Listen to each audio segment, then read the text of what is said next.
Introduction. Have you recently moved or prepared to move? Or do you still feel unsettled since you moved? I promise you're not alone.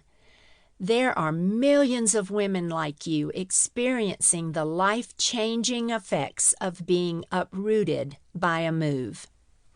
According to the U.S. Census Bureau, the number of women in the United States who moved in 1 year was 18.3 million. There were nearly 36 million men, women, and children in the United States who moved during that time frame. For many women, being uprooted and going through a tangible loss can be overwhelming. If you're single, divorced, or widowed, the experience is even more difficult without a support system. Some of the biggest challenges you face when you move involve leaving behind family, friends, a home, and familiar surroundings that were a part of your life. You might feel disconnected, disillusioned, or discouraged. Perhaps you even feel a great sense of spiritual confusion and doubt. Women go through a range of emotions as they experience the stages of loss and grief. I refer to moving as a closet illness because so many women have said to me, "I didn't know anyone else felt like this. I thought something was wrong with me because I dreaded the thought of moving. I resented being relocated and uprooted. I thought I was the only one going through this kind of stress." Research has shown that moving is one of the top 5 reasons for stress. No wonder you feel the way you do. In the audio that follows, there is hope and encouragement to get you through the major impact of a move. I've worked with hundreds of women just like you and equipped them with the tools for a smoother transition.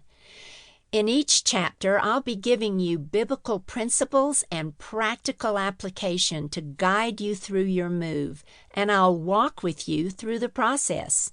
I'll share what I've learned through my own experiences in moving, along with the wisdom I've gained from teaching and counseling women for over 20 years who have faced the same circumstances. Throughout the book, I'll draw from a reservoir of my moving friends who have so graciously shared their stories, tips, and ideas to help women like you through the transition of moving. You'll get through this. I'll show you how. Cheering you on. Some things you need to know. I am delighted that Focus on the Family has given me the opportunity to update after the boxes are unpacked after 20 years in print and over 100,000 copies sold. The upheaval of moving, the application of biblical principles, and the 3-step process to let go, start over, and move forward are timeless and will not change in this updated edition. It is my desire to capture a whole new generation of movers facing daily change in a mobile society. There are issues and challenges a mover faces today that she didn't have 20 years ago. I want to seize the opportunity to wrap the unchanging Word of God around the lives of movers in a changing world and to ensure a stable home foundation in the midst of being uprooted. For the last 20 years, I have been in full-time ministry to women and families uprooted and displaced by relocation. This has given me far greater experience, knowledge, and insight into the emotional and spiritual needs of movers today. Traveling all over the world to bring women the encouragement and hope of Jesus Christ keeps me on the cutting edge of their struggles, stories, issues, and daily challenges. New in this edition is a greater development of the unique challenges faced by corporate expats the trailing spouse, the wives of professional athletes, missionaries, and the single, widowed, divorced, and retired mover. I'll introduce the crisis move and the way it affects the family, as well as share stories of inspiration from military spouses who are all too familiar with frequent moves. I will offer ways to reach out to women and families who have moved into your community, even to those who may not share your beliefs, cultural lifestyle, or value system. At the end of this audio book, you'll find Focus on the Family's 12 Traits of a Healthy Family. These traits are reflected throughout this audio as they relate to the impact of a move on a family. On a personal note, when I wrote this book more than 20 years ago, my husband Bill was as much a part of each page as I was.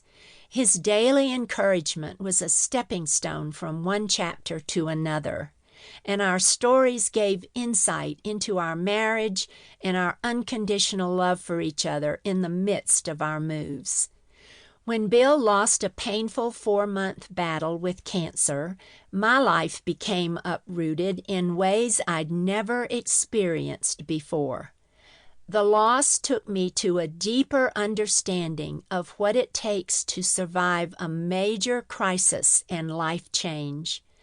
The biblical principles I've discovered to survive my many moves and shared in this book held true as I lived with this painful loss. Though this book is about moving, it can be applied to all the changes in life and the loss we experience. How I began to let go, start over, and move forward after Bill's death is reflected throughout the chapters and can be applied to any major life change you might be going through. In updating this book, I could not leave out our stories and my many references to Bill. Little did Bill know that he would still be a part of each page, but this time I will feel him looking over my shoulder as I encourage you all the more with how to survive change and loss in life.